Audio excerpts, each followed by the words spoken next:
Welcome, Gunrunner.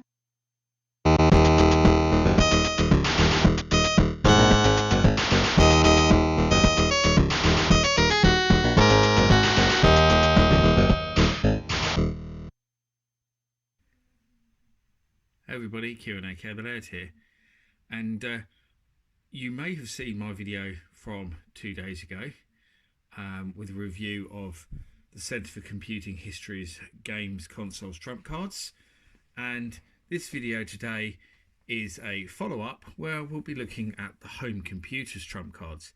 Now, if you have already watched that video, if you haven't, then I'll stick a link up here for you. So I suggest you go and watch that first or after or whatever you want, but definitely watch that one as well.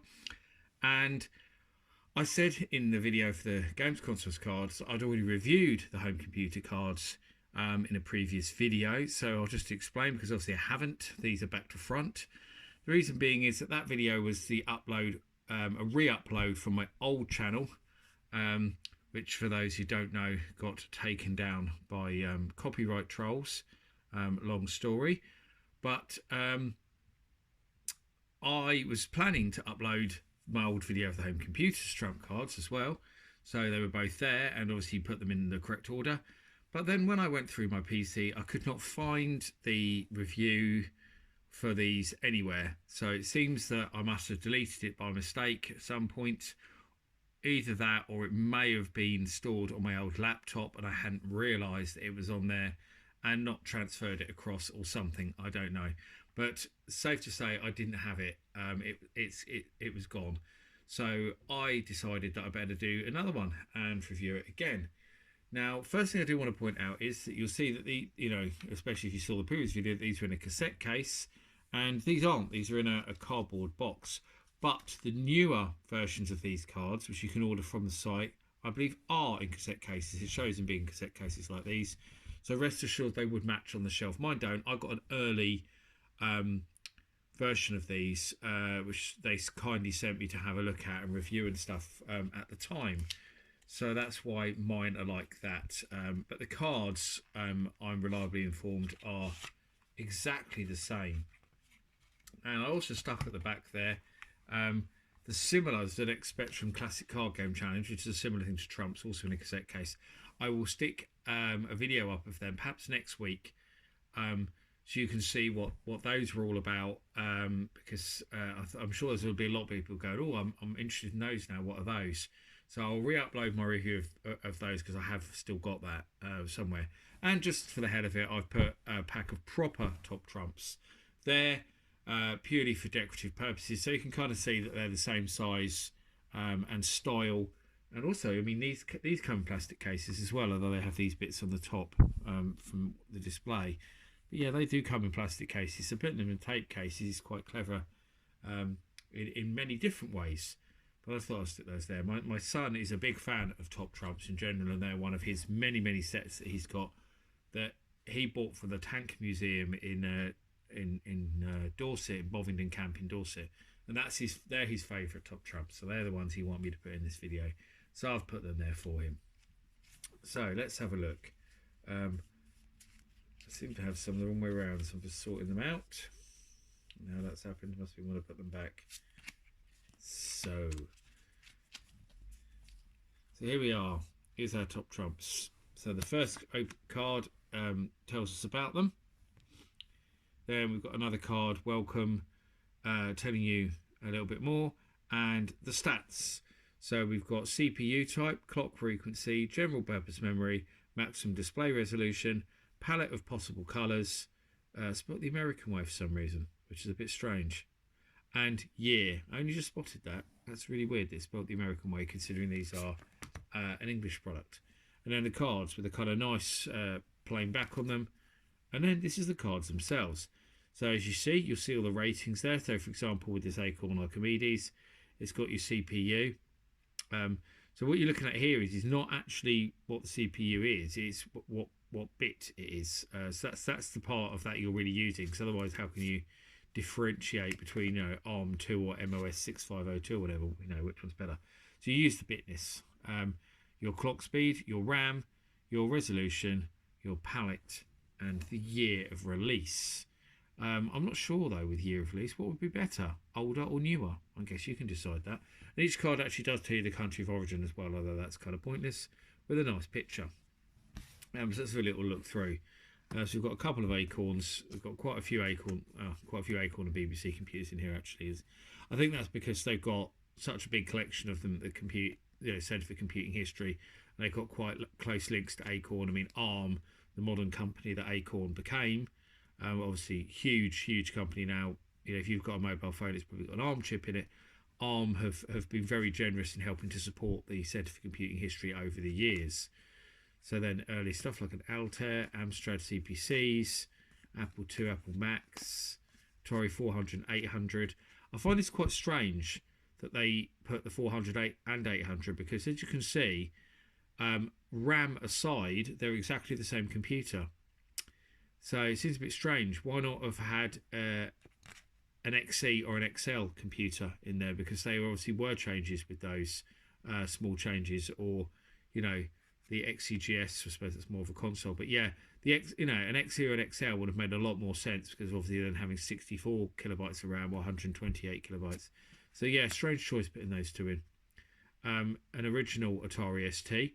That's the only model of the ST. There aren't any others. Again, I did find that weird when there's so many Acorns and different models for the CPC, but only the one ST. So there's no Valcon, there's no TT, there's no Mega ST, there's no STE. There is only a standard old 520 ST. BBC Microcomputers links. Commodore 16, Commodore 64, Commodore 65. So a rare prototype model bunged in there to add a bit of surprise, I think. Commodore Amiga 500, Commodore PET +4, VIC-20, Dragon 32, Electronica BK 0010. So another strange one to find in there, a Russian computer. XT Sorcerer, IBM PC, the original IBM PC that kind of was responsible for PCs becoming the mainstream standard that everyone copied. Intertech Superbrain, so another quite unusual one. Jupiter Ace, Auric 1, Osborne 1. Credited as being the first laptop computer, although put that on your lap and you probably break your legs. The weird Robotron KC87, which I believe is from Eastern Germany. I mean, look at that keyboard. How could you use that keyboard? Oh, it's crazy. I love the look of that. I've seen it at the museum, but crazy looking computer. Sega SC3000. A lot of people forget that Sega made a home computer.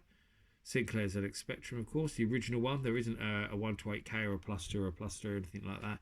Just the original 48K model. A ZX80, ZX81, Sony MSX Hitbit, Sony Hitbit 101 MSX, Tandy TRS-80, Texas Instruments TI-99 4A, Tandy TRS-80 again, different model, a Raspberry Pi, which is quite strange to have in there because it's just going to beat everything with those specs. So that's kind of, they put that in red as well, so I think you could probably take that card out if you didn't want to have a mad card that can't be beat. I guess what you could do is, if you wanted to be able to have this card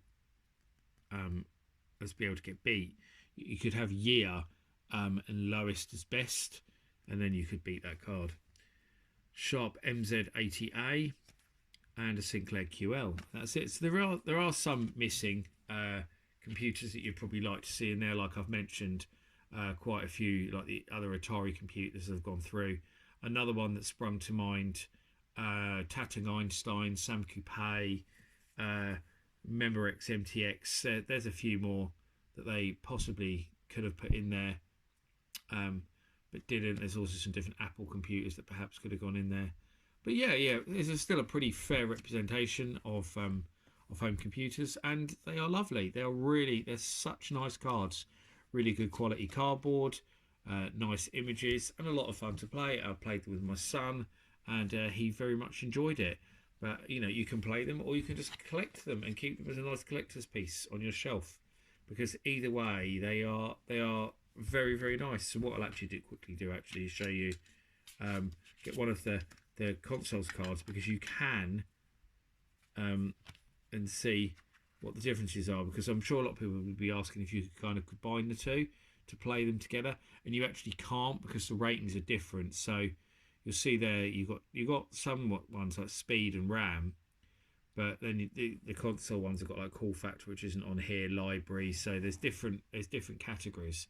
It might be nice in a way if they'd kept the categories the same, because then you could have mixed them together and had one big pack of top trumps.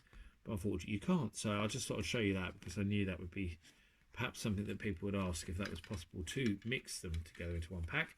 Because I know with some of the top trumps, the real ones, for example, we've got 3 different sets of Simpsons ones, but I think one is season 1, season 2, something like that. And I think the season 1 and season 2, I think you can mix them together because they have the exact same ratings and everything, so you can mix them together. It's really cool to make a bigger game when there's more of you. But yes, that's it really. That's the home computer trumps and the centre of computing history. I just noticed actually it does say 1974 to 1990, so the Raspberry Pi one is basically just like a bonus card, so you can have it in there or not. But they are very, very lovely. I do recommend buying them, going and supporting a wonderful cause. I'm a big fan of the Centre for Computing History and everything they do. I visit them very regularly. I've given them a lot of support over the years with, helping at events and giving them competition prizes and other things like that. I'll continue to support them for as long as I can, and I suggest you all do too, because I think they are in many ways the most important computer museum in the world, and the amount of stuff they do, helping local schools and media and preserving our hobby, cannot be understated. They are so important. So please support them by buying these cards if you can, or making a donation, or visiting the museum itself. And I will stick a link below this video of where you can go and buy them. I thank you for watching. I've been the Retro Laird, and I'll see you all again soon. Bye bye.